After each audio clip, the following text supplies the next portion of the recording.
De horror del pasado ubicaban su historia en una casa embrujada o en un lugar tenebroso. De esta manera uno se daba cuenta inmediatamente de que iba a sentir miedo. Algo más difícil es hacer una película de horror en una tranquila zona residencial con casas hermosas y jardines cuidados, lugares que suponemos muy seguros. Si el horror puede penetrar allí, puede hacerlo en cualquier lugar.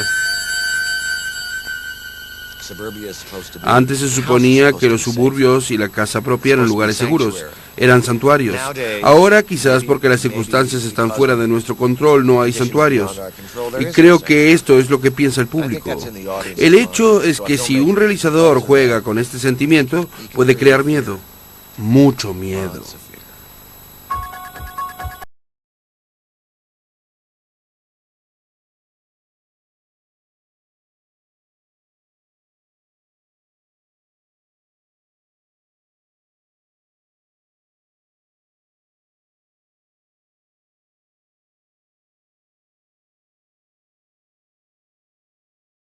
A John Carpenter le interesaba este vecindario porque quería provocar la sensación de estar atrapado en una casa muy bonita, de jardines cuidados, en un lugar donde nos gustaría ver a nuestros hijos jugar.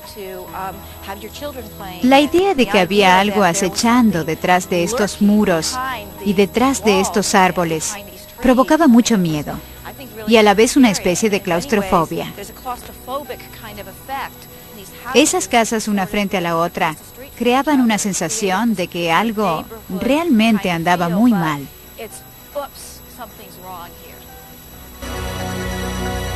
Pequeño pueblo América, hay que filmarlo desde un ángulo que provoque un sentimiento de fatalidad, que la imagen transmita un sentimiento de muerte. También ayuda a usar lentes de gran abertura. Y si se usa tracking, hay que hacerlo muy lenta y metódicamente. Si se es muy estricto en este sentido, el público percibirá algo extraño. Por la noche se puede usar la oscuridad para acrecentar el sentimiento de claustrofobia, porque en la oscuridad solo se percibe al personaje que está iluminado. Si se está en una habitación, pueden usarse los límites de la habitación como si fueran los límites de un marco. Siempre hay que estar cerca del personaje para que nunca se sepa por su forma de ser, por su entorno o por las circunstancias que le rodean.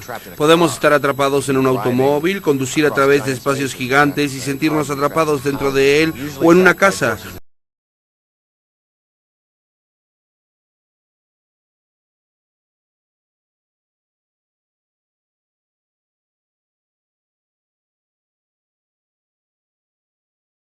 Esto es lo que hago. Cubro el crimen en este área.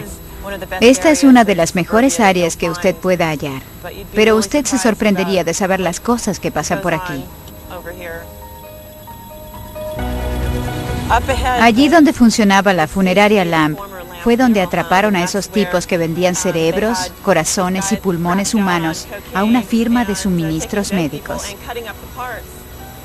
Hicieron toneladas y toneladas de dinero y ocultaban a todo el mundo lo que realmente hacían. Durante varios años estuvimos muy cómodos. Se podían hacer películas realmente muy duras. Ahora la gente está muy asustada y no quiere saber lo que pasa. Ya no quieren saber qué sucede debajo de la superficie. La normalidad puede destruir la imaginación, la creatividad, el intelecto, el alma. La única manera de crecer como individuos es confrontándonos con nuestro lado oscuro. Si solo se quiere la tranquilidad y la seguridad, se deja de lado la realidad. La primera persona que conocí realmente bien cuando comencé a hacer periodismo fue a Richard Beaumaris, que más tarde fue conocido como el conversador nocturno. Era un tipo que visitaba a la gente cuando estaba en su cama y la forzaba. Se aparecía en la mitad de la noche y cuando la gente se despertaba, se lo encontraba encima. Creo que este fue el caso que más marcó a los residentes de los barrios residenciales.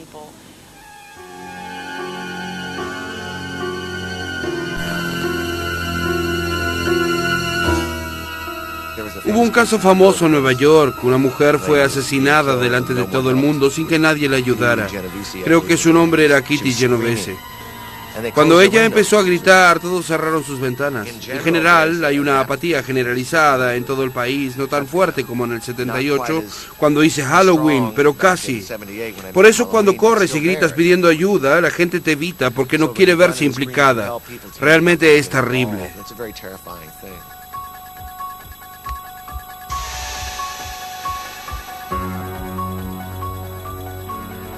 Esta es la casa donde Jamie Lee Curtis pidió ayuda y sus vecinos la ignoraron y apagaron la luz. Esto es un ejemplo de lo que pasa en los barrios residenciales. El papel de Donald Pleasence era básicamente venir a este pueblo y decir que algo estaba ocurriendo y que debían hacer algo. No solo trabar las puertas y ventanas. La muerte ha llegado a su pueblo, alguacil. Usted puede ignorarla o tratar de detenerla. Esto es gracioso. Usted sabe muy bien lo que es Hayton Field. Son familias, niños, alineados a lo largo de estas calles. ¿Me dice que se alinearon como para un matadero? Es posible.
¿Regresaremos hace casi 100 años atrás?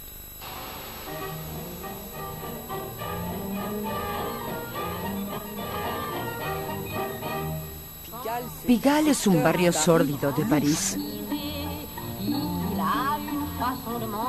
Pigalle está muy iluminado.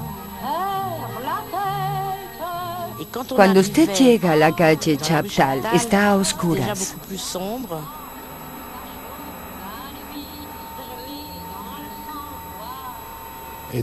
De pronto llega a este callejón empedrado.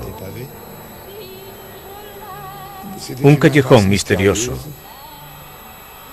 Si no conociera el lugar y la calle, se habría perdido.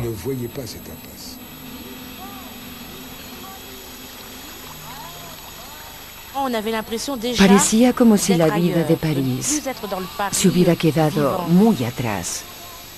Sentía algo de miedo. Miré para ver si alguien me seguía. Al final de la calle se encontraba el teatro, una vieja capilla de madera, una capilla.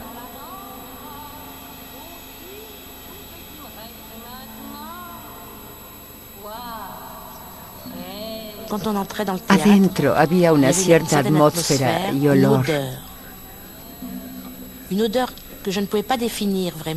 Como era una antigua capilla, el olor podía ser incienso, o quizás cera, no lo sé.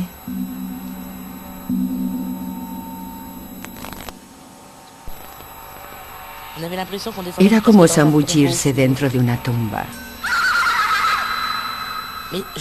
Pero todo creaba una atmósfera fantasmagórica.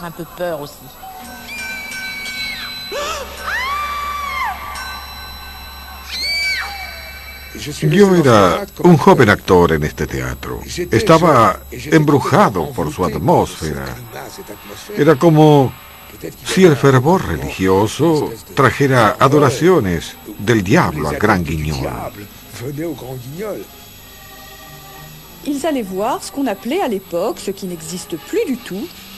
Esta forma especializada de teatro ya no existe más. Su especialidad era el horror, el terror y la sangre.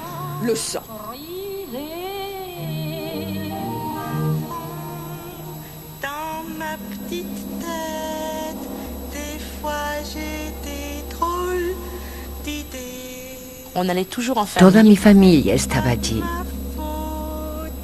Los que se asustaban podían clavar las uñas en el brazo de su vecino.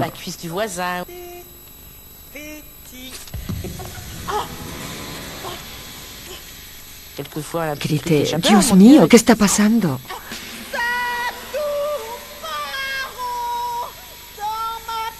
Cada vez que me asustaba, me aferraba la mano de mi madre.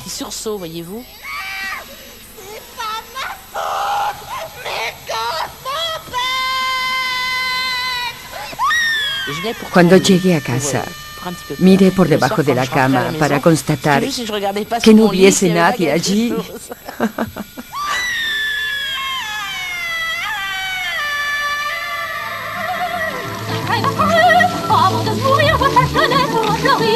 No. ¡Ah! Oh. ¡André! ¡Quiero matarte!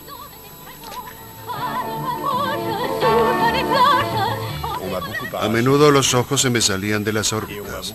Habitualmente me estrangulaban. Lo que para mí era un gran placer era un sufrimiento para los demás. Así era como pasaba el tiempo en el Gran Guignol.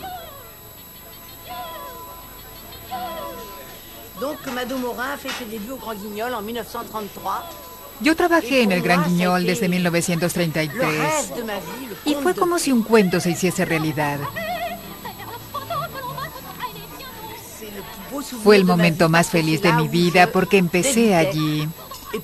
Apenas tenía 17 años.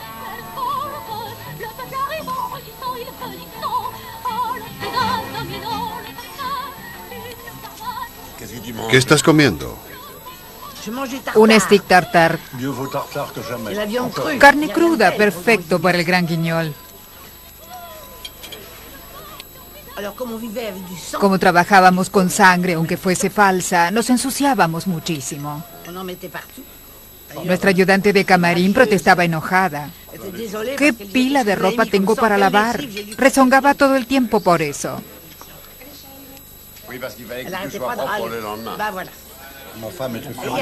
Es que en aquella época no había máquinas de lavar. El Gran Guignol fue un verdadero clásico. La gente venía de todas partes.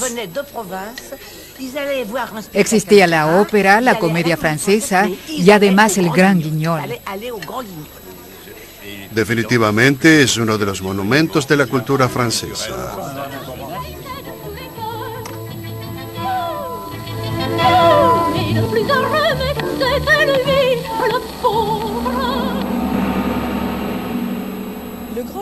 El Gran Guignol se abrió el 13 de abril de 1897. Su fundador fue Oscar Métainier. Era un hombre muy extraño.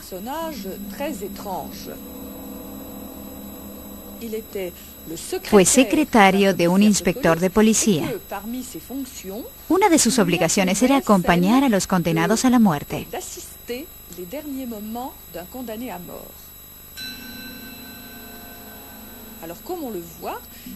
No era un literato ni un poeta. Era un hombre de la carne doliente, de la carne que iba a morir. La sangre salía de sus bocas, narices o heridas. Era impresionante.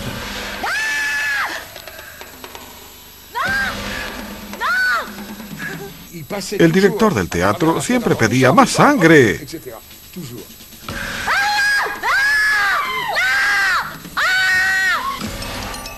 Y a veces, cuando llovía, el agua entraba por los techos.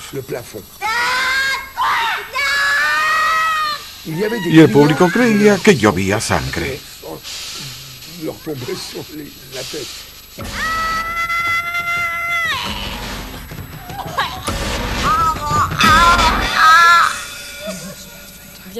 Por supuesto, la sangre era el efecto especial más importante.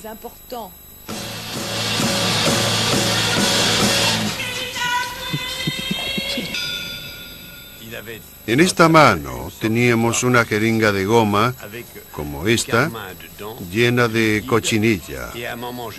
Yo tropezaba contra la mesa y él me agarraba y me arrancaba el ojo, así.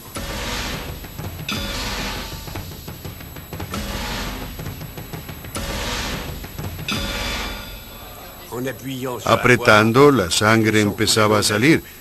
Debajo de la mesa había vaselina y tinta roja. Y yo hacía esto.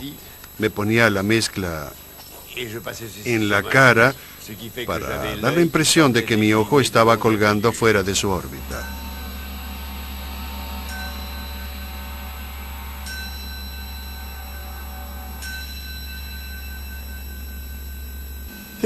El Gran Guignol está más sofisticado que cuando comenzó.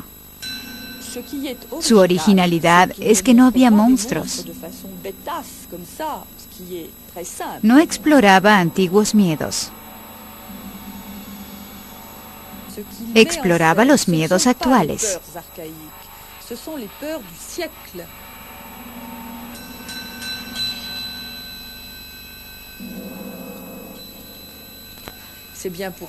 Personajes como los del loco, el condenado, gente común que uno encuentra por la calle.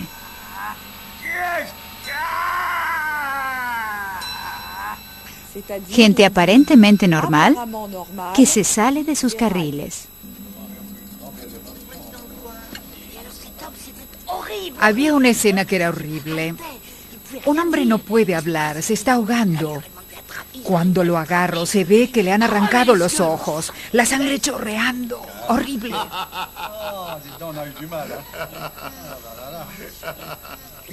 Algunas de las obras eran obras maestras. Por ejemplo, la del hombre al teléfono.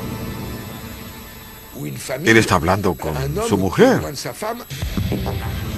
Ella le dice que han entrado ladrones a la casa y que la van a matar. Ella se lo está diciendo por teléfono y él no puede hacer nada.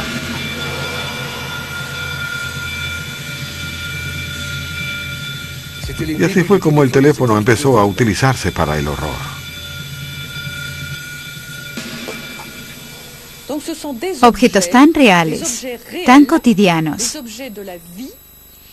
sin ser cambiados de uso cotidiano, fueron trasladados al escenario.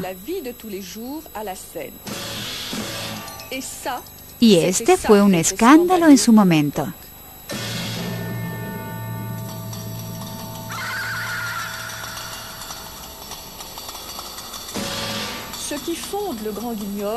El Gran Guignol se basó en ideas del naturalismo. Si se necesitaba carne en una escena, se usaba carne de verdad en el escenario.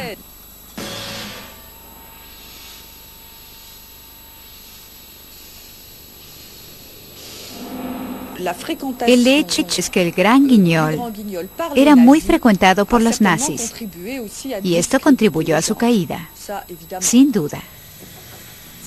Al final de los años 30, formaba parte del itinerario turístico. Los nazis no podían evitar darse una vuelta por allí. El Gran Guignol nunca se recuperó luego de la Segunda Guerra Mundial.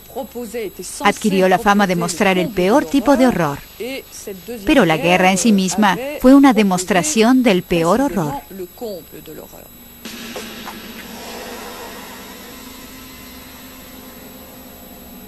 Hoy estuvimos haciendo horror en el teatro, porque es parte de nuestra vida cotidiana. La vida y la muerte han perdido su significado. Ahora somos nosotros parte de este espectáculo. La diferencia es que este espectáculo es real, y esto te pone mal.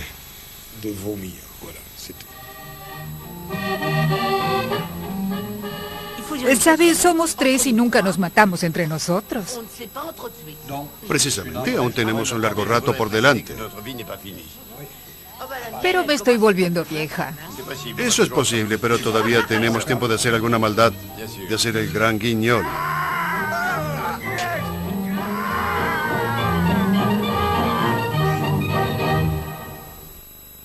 Nosotros, como Wes Craven, hace filmes con ellas.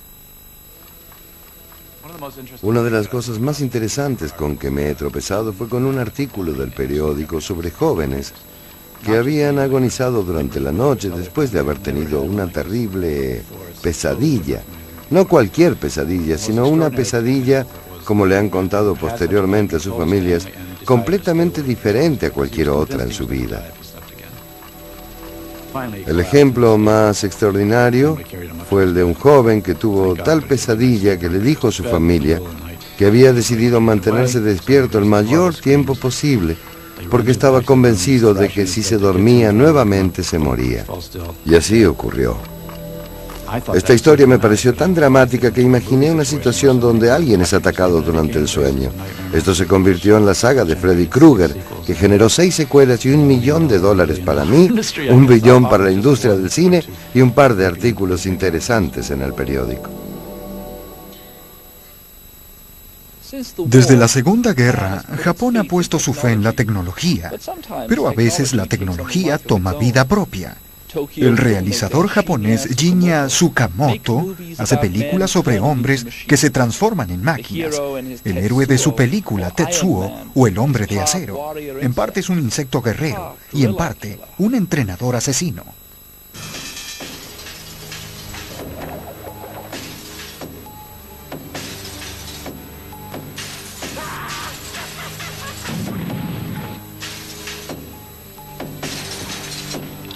Absolutamente indispensables para cualquiera que se interese en el horror.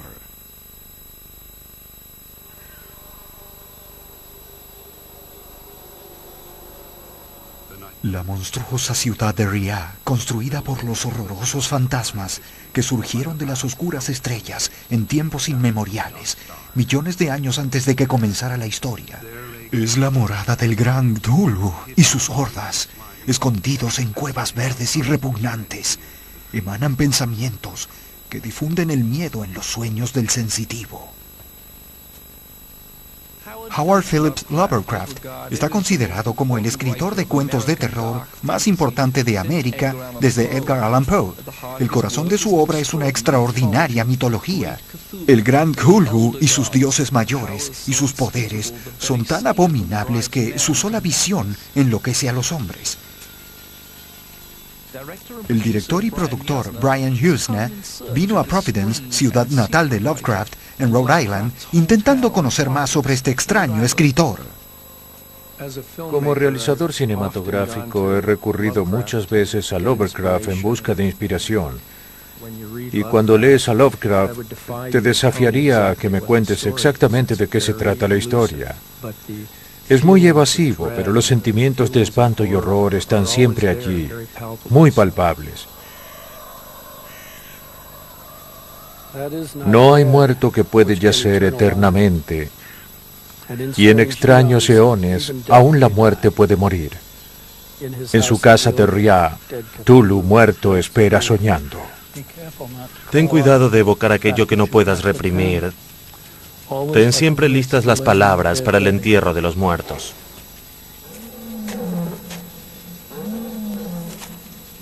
¿Podemos invocar el caos de Cthulhu sobre el que Lovecraft escribió aquí en su tumba? Sin lugar a dudas, creo que es posible hacerlo en un cierto sentido, pero debes tener cuidado con lo que invoques. Para la gente de Providence, ¿es un lugar especial la tumba de Lovecraft? No creo que para ellos sea un lugar especial, pero aquí viene gente de todo el mundo a visitar la tumba. ¿Son los que dejan las monedas y...? Sí. Garabatean la parte de atrás.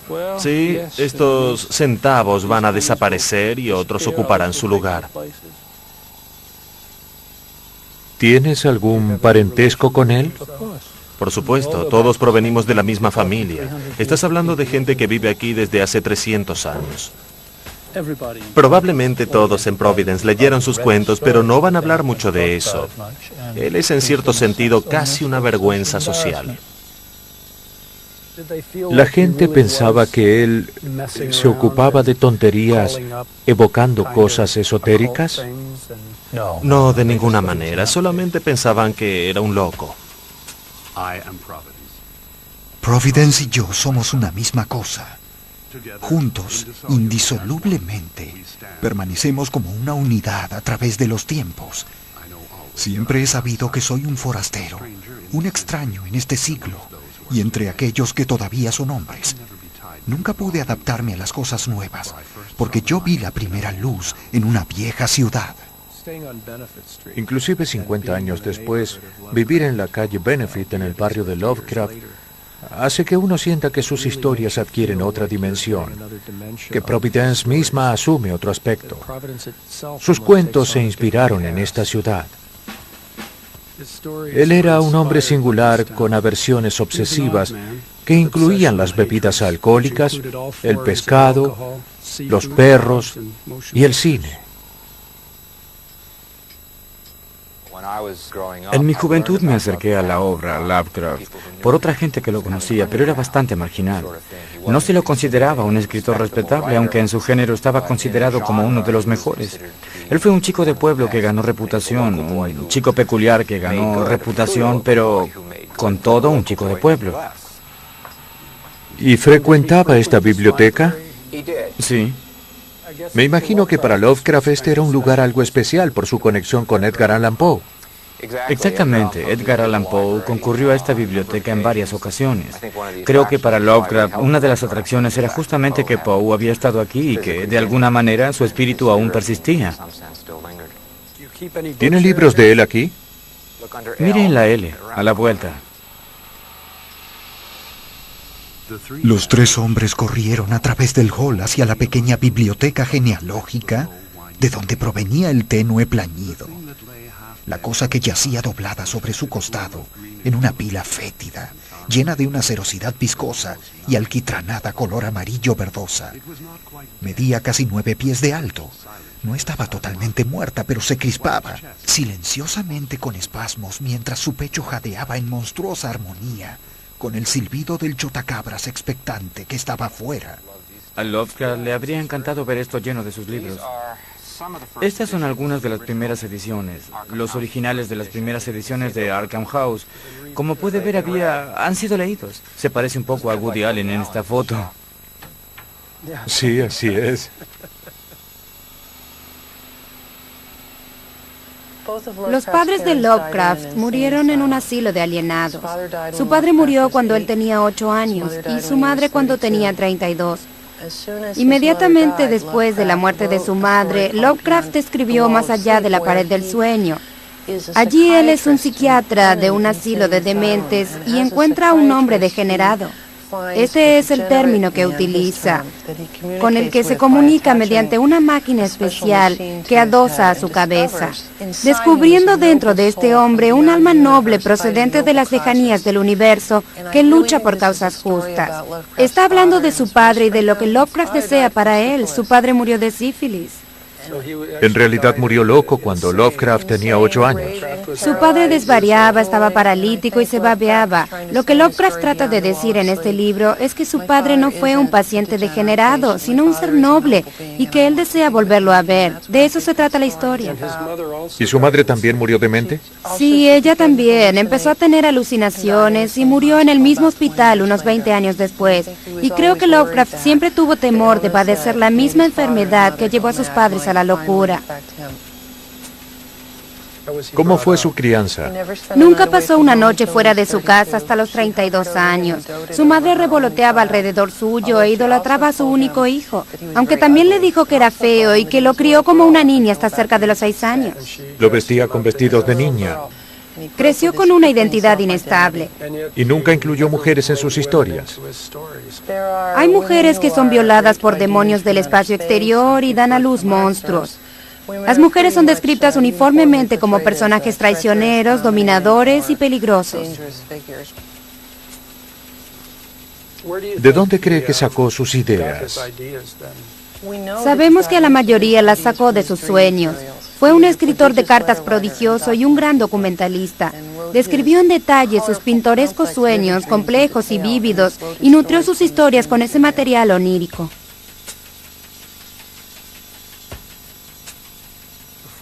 Antes de darte cuenta, te has paseado por su realidad onírica.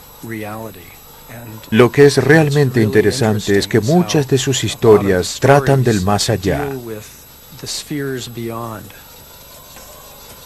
Tengo la sensación de que para entender a Lovecraft hay que comprender que ese hombre estaba escrutando el firmamento y que allí afuera hay un cierto horror.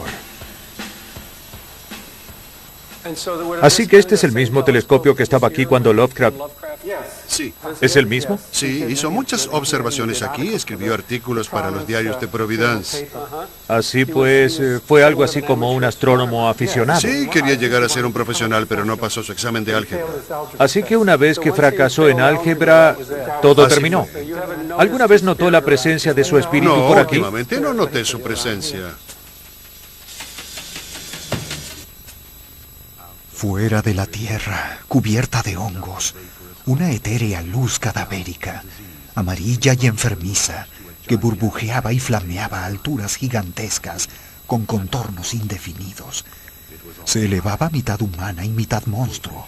Era todo ojos, feroz, burlona, con una cabeza parecida a la de un insecto gigante, disolviéndose en un flujo de bruma. Él creó una fusión entre la ciencia ficción y el horror, y fue el único, especialmente en los años 20, cuando él estaba trabajando. Creó la idea de que las fuerzas monstruosas, consideradas demonios en las religiones primitivas, eran en realidad criaturas extraterrestres o interdimensionales. Se trataba del horror cósmico, que era diferente al viejo horror sobrenatural que ya estaba pasando de moda. Con esto le dio una nueva vida a las historias de horror.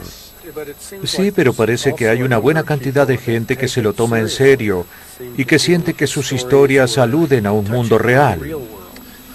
Bien, se dio especialmente en Rhode Island, que fue el destino final de casi todos los que eran expulsados de su tierra.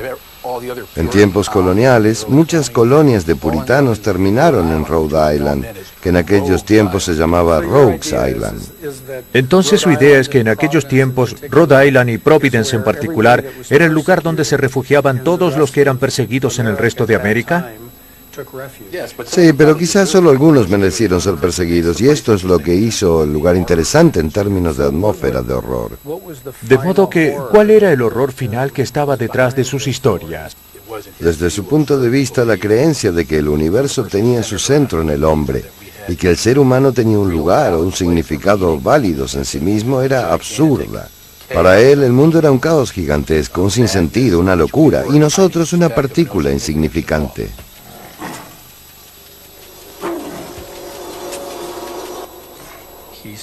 Parece haber abandonado el horror de orientación religiosa y el terror de los siglos anteriores y abrazado la idea de que la humanidad ha sido abandonada por sus dioses. El horror de Lovecraft es el de la insignificancia del hombre en el universo. Está claro. Solo en Providence nos sentaríamos sobre una tumba a medianoche, donde Lovecraft y Edgar Allan Poe leían sus poesías. Esta es la tumba favorita de los habitantes de Providence, tanto para los vivos como para los muertos. Este fue un lugar frecuentado por Lovecraft y por Poe.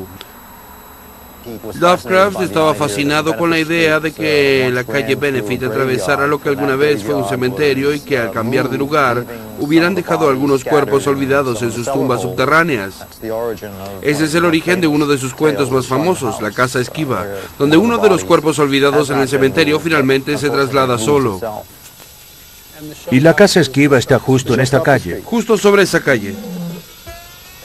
Pero entonces es cierto que esta tumba se convirtió en el lugar favorito de Lovecraft para hacer la corte.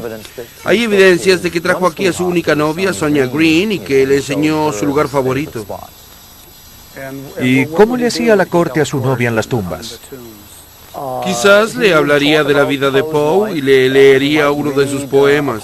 También recitaría el de Cronomicon, ese libro terrible de los nombres del muerto.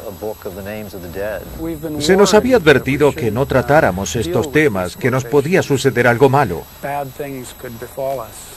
Yo diría que este es un lugar muy peligroso para recitar el Necronomicon.